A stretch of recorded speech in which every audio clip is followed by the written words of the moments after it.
Okay, so what's your full name? My name is Ilizanita binti Abdul Kadir.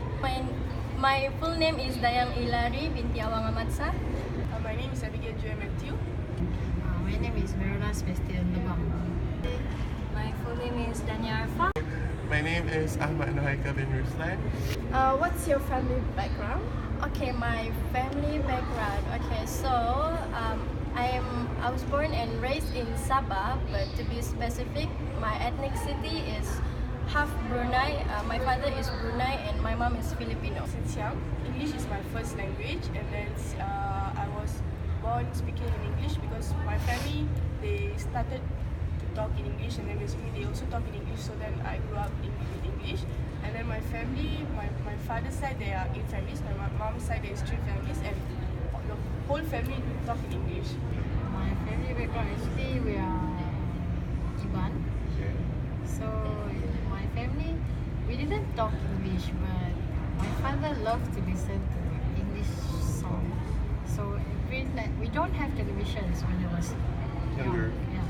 So during that time we just listen to radio. It's English station, so that's how I was exposed to English. My parents are engineers, and as for their English background, I can say they're okay in English, just mediocre. I was born and raised in England, Birmingham precisely, and I stayed there until the age of 6. My whole family stayed there until I was 6. For my family, it was quite longer than I did. Like they stayed there for more than 7 years. Something I exposed to. My family background.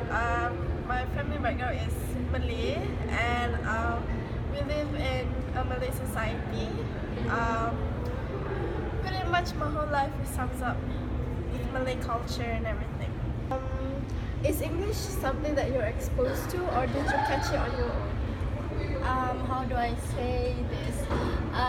Somehow I were exposed to it, but not too much, and I catch it on my own. So basically, my mom is a Filipino, so we go back to our hometown once of the 2 years, something like that. So I somehow need to adapt with the Filipino accent because their English is quite different from us. So when I go back to my hometown, they be like, "Oh, welcome back to welcome back to Filipinas," and it's something like that. So if I'm in Filipino, I have to adapt their accent so that we get to understand each other. Because if I speak in our English, like Malay English, they would not really quite get it. What am I saying? So yeah. Actually, my dad is the one that influenced us with English because every time my dad he worked at Chile before, so every time he come back to Miri, he will bring books. It's everything in English, so that's how I'm exposed. I'm not exposed to English. I catch it on my own. This means that I learn English on my own by watching TV and a lot of English-related things because in my family, most of us learn English on our own. We develop it on our own. We're not positively. We speak 100% Malay. Well, when I was in kindergarten, we were never exposed to BM. We were more taught in English until we reached 6 years old. I went there when I was 4 years old. Okay. Anyway, we were more taught on the semantics of English. So me and my batchmates during the kindergarten, I realized that all of us are more exposed to the English language. So I can say that actually helped us a bit because it was taught as our first language. Do you converse English with your friends? When I was in high school, not really because we have our own slang in Sabah, so it's quite, not really.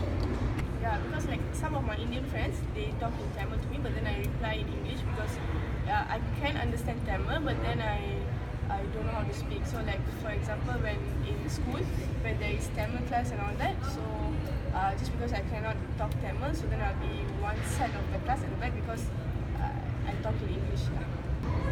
To be frankly, in Sarawak, I never speak English to anyone. It's not normal there. But when I come to MSU, I made few friends here, so I think I speak English mostly. Depends. Some of my friends, they're not. If they don't prefer talking in English, then I won't talk to them in English. But if they do, then I can talk to them in English wonderfully. Yes, because I'm taking TESOL and but not in high school. In high school, it's really hard to talk in English because, as I said, my whole life is sums up with Malay culture and everything. So, talking English makes you like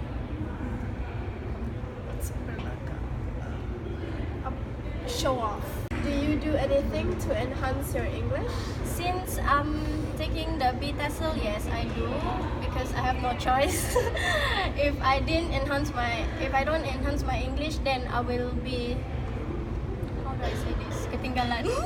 Practice English a lot, especially in speaking. I do talk in English with a lot of people. As for writing, I do write poetries from time to time. And I also watch movies. I guess that's a way of practicing. Honestly, I read a lot of books. And also I watch movies with subtitles on. Even though it's an English movie, I also watch it with the subtitles on.